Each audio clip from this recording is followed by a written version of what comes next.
Y bueno, quiero que suban la radio.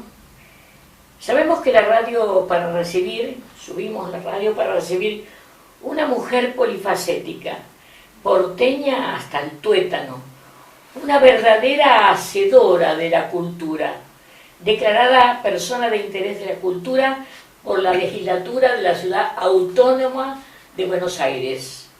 En los hacedores de la cultura en vivo, la señora Mariquita Gallegos.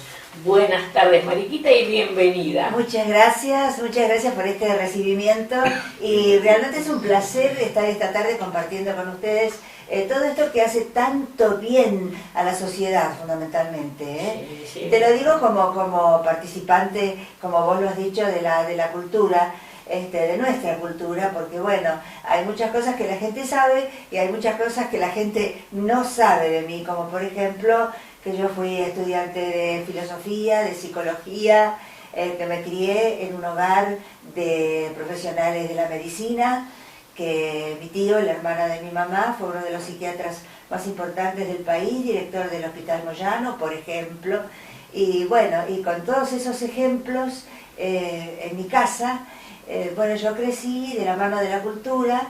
A los 5 años mi mamá me puso en el Conservatorio Nacional para estudiar piano y música. A los 12 años ya era profesora de música y luego seguí un poco en ese camino, ¿no? Camino artístico. Y mi madre, como yo digo, siempre fue la gran cholula. Sí, bueno, esas viejas cholulas, viste, que siempre llevan a los nenes a todos lados y los hacen participar. Y bueno, y yo le digo mi carrera a ella, porque si ella no me hubiera puesto a los 5 años en el Conservatorio Nacional, donde yo estudiaba piano, música, arte escénico, danza clásica, y me hubiera recibido a los 12 años de profesora, después cambié de conservatorio, me puse en el Conservatorio de la Prensa, donde además empecé a estudiar otros instrumentos, empecé a estudiar armonización, composición, en fin, todo lo que se puede estudiar en eso, porque yo sin darme cuenta iba forjando una carrera que luego fue el futuro de mi vida, ¿no? Y aún es el futuro de mi vida, porque claro, yo digo siempre que lo más importante de mi vida y de mi carrera no lo he hecho. Todavía Bueno, falta por hacer, Mariquita. Totalmente. Todos ¿Cuál los días, ¿Qué piensas hacer? todos los días nos damos cuenta si realmente podemos pensar hacia adentro, ¿no? Y pensamos y hacemos como un balance de lo que hemos vivido, de lo que vivimos, de lo que nos queda por vivir. Yo creo que la sociedad y el mundo cambiarían muchísimo, porque todos los seres humanos nos daríamos cuenta de qué es lo que realmente no hemos hecho y cuántas veces llegamos a ese final de nuestras vidas que creemos que es el final de nuestras vidas y nada que ver, no tiene nada que ver, porque realmente para muchos, es claro, en general, el lugar de un final es un comienzo. El comienzo es cada día que nos despertamos. Y esto es una línea espiritual que yo vengo siguiendo desde hace muchos años, porque abracé este sentido espiritual en mi vida y es lo que me ha enseñado justamente eso, la forma de vivir. Qué hermoso mensaje. por supuesto. ¿No? Sí. Bellísimo mensaje. Tu madre, a quien vos le decías, bueno, Cholula, que andaba contigo Sí. por todos lados, recorriendo radios y lugares, Sí, era colega sí. mía, me parece. Sí, mamá era partera, era Ajá. obstétrica. Ajá. Y mi abuela también fue obstétrica. Fue Mi médica abuela, también. mi abuela se recibió con la doctora de Justo. Fue una de las primeras mujeres que pudo estudiar, porque eran muy maltratadas difícil, en sí. la facultad, muy maltratadas, y yo lo sé porque en mi Sí, casa sí, sí. se comentaba permanentemente, ¿no? Entonces, abuelita fue una de las primeras médicas especialistas en obstetricia que se recibió en la facultad justo con la doctora de Justo. Claro, con Alicia Moro de Justo, sí, una de las primeras médicas Exactamente. argentinas, así que... Así que mirá qué historia, ¿eh? El día que yo escriba el libro de mi vida, mirá, no se va a salvar nadie.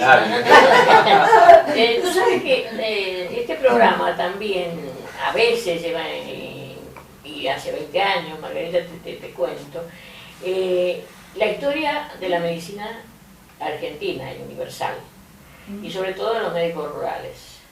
Lo hicimos en otra radio, lo seguí en otra y lo seguimos en esta. En este nos dedicamos más a la cultura, pero por ahí hablamos de la historia de la medicina, de aquellos hacedores, aquellos médicos, sobre todo el médico rural, en eso, y te debemos el libro que escribimos con Eduardo sobre el doctor Maradona.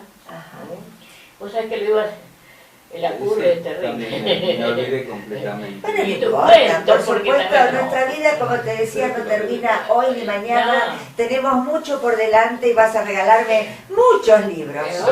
Dios quiera, Dios quiera. Así que en esto de la historia de la medicina sería tan interesante que estuvieran tu madre, tu tío, tu abuelita. Bueno, mi tus tío de hecho tíos. está. Mi tío ya está porque, Sí. bueno, como director del Hospital Moyano, fue uno de los profesionales más queridos en ese ámbito, y yo he ido, de chica, he ido a los premios que le han dado. De hecho, cuando yo empecé a trabajar, entré con Romay en el Canal 9, que Ajá. fue uno de los primeros programas que, bueno, el primer programa que yo hice así musical y cómico, que lo conducía Silvio Soldán, se llamó El Botón, y me acuerdo que en esa época Romay hacía un programa donde se beneficiaba a instituciones argentinas, que se llamó algo así como de 1 millón de pesos. Él regalaba 1 millón, la tarde del millón, la noche del millón, no me acuerdo. Sí, sí.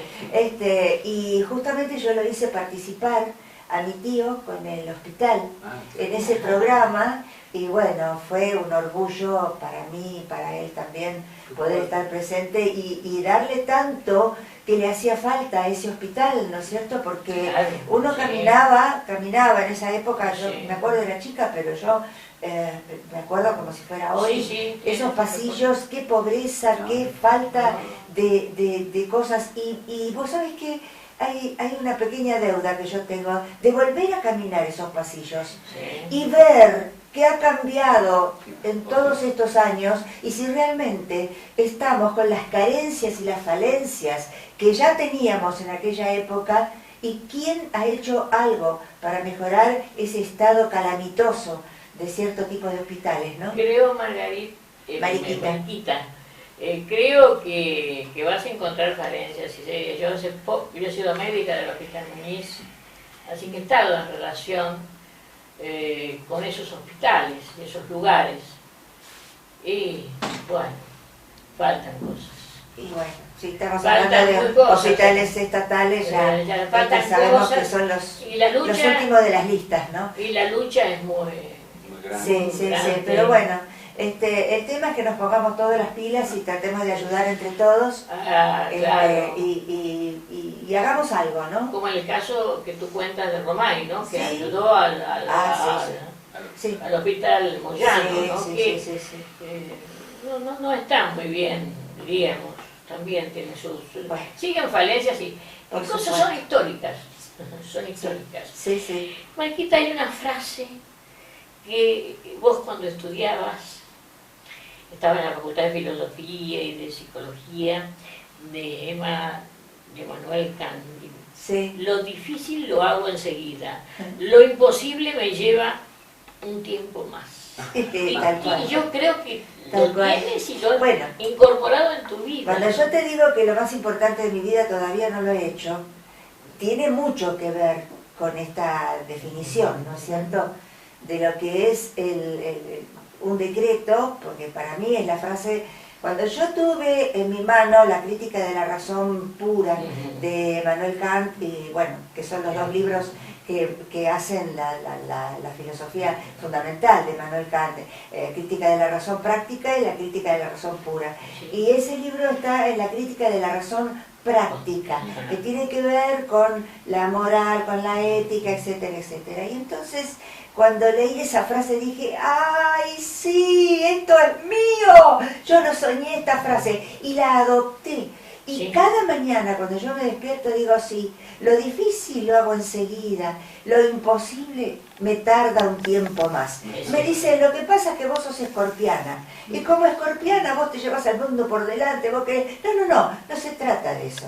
Se trata de, como decíamos hace un rato, de medir las posibilidades que uno tiene, de tomar conciencia de lo que puede hacer, y eso también lo está estudiando en estos momentos mucho la biología, por eso lo miro al doctor, porque ayer estaba viendo una charla muy interesante de Facundo Manes con Fantino, y realmente yo me hubiera quedado pegada horas y días con ellos, ¿no? Porque es algo que es el futuro de la medicina, el qué hacemos mañana, el qué podemos descubrir del hombre que todavía no hemos empezado a descubrir. Así es. ¿No es cierto?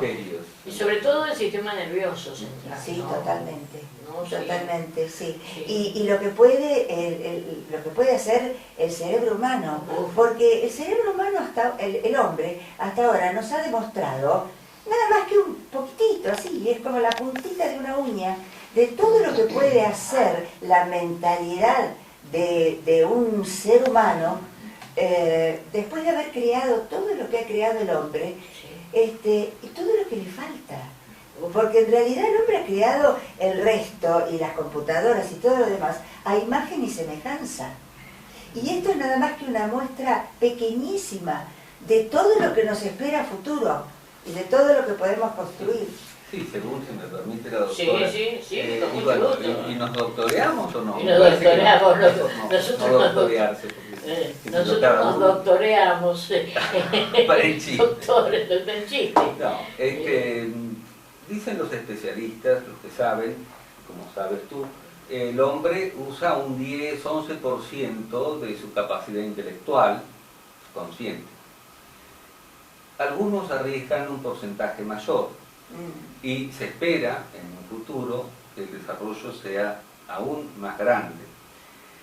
Sin embargo, creo que debemos remitirnos a lo que dijiste, a imagen y semejanza. Nosotros no somos seres inmanentes. No obstante, hay una filosofía muy extendida en el mundo sobre el inmanentismo humano, que vamos a llegar a superhombres o a dioses. De ninguna manera, somos finitos. Ser finito y ser humano, obra de Edith Stein, Santa Teresa Benedicta de la Cruz, muerta en el Holocausto, en la Auschwitz, gaseada. Es decir, y eso es constatativamente una realidad, porque a medida que vamos envejeciendo, yo también tengo mi edad, aunque no parezca, pero la tengo y bastante. No lo quiero decir. Vamos constatando. Está coqueteando, querida, está coqueteando, No, déjalo. no, Es muy de los hombres esto, no importa, se lo dejamos pasar. Se lo dejamos pasar, adelante, por no favor. tienen edad, y yo las admiro enormemente, porque además tienen una capacidad de lucha, y la historia argentina le debe tanto a las mujeres, un poco cambiando de tema, porque ayer hablaba brevemente sobre Francisco Javier Muniz, un gran médico argentino, paleontólogo, etc. Y cuánto le debió él a la mujer, cuando hablábamos de la vacunación antivariólica. La enfermedad de la viruela está estrechamente vinculada a descubridoras femeninas, de tratantes, de parteras, bueno. La Argentina fue una de las primeras naciones que estimuló el trabajo femenino dentro de la medicina. Y a fin de siglo, bueno, médicas mujeres, ¿no? Costó mucho. Y después de pelearla, Era difícil. Sí, era difícil en todo sentido socialmente. Sí. La mujer siempre fue aquello que venía ancestralmente, que todavía hay sociedades en el mundo donde la mujer está a un costado y es una cosa con la cual nos encontramos cuando nacemos nada más, y sirve para tener y criar hijos, y nada más. Y nada más. Dicen los especialistas también que la mujer es capaz de emplear al mismo tiempo ambos lóbulos cerebrales, ¿no? en vez del hombre parece que es algo parcial. Entonces no Sí. podemos hacer dos cosas al Sí, mismo sí, tiempo, sí, como sí. hacen si las mujeres Sí. cocinan, dictan un Sí. libro, bueno, varias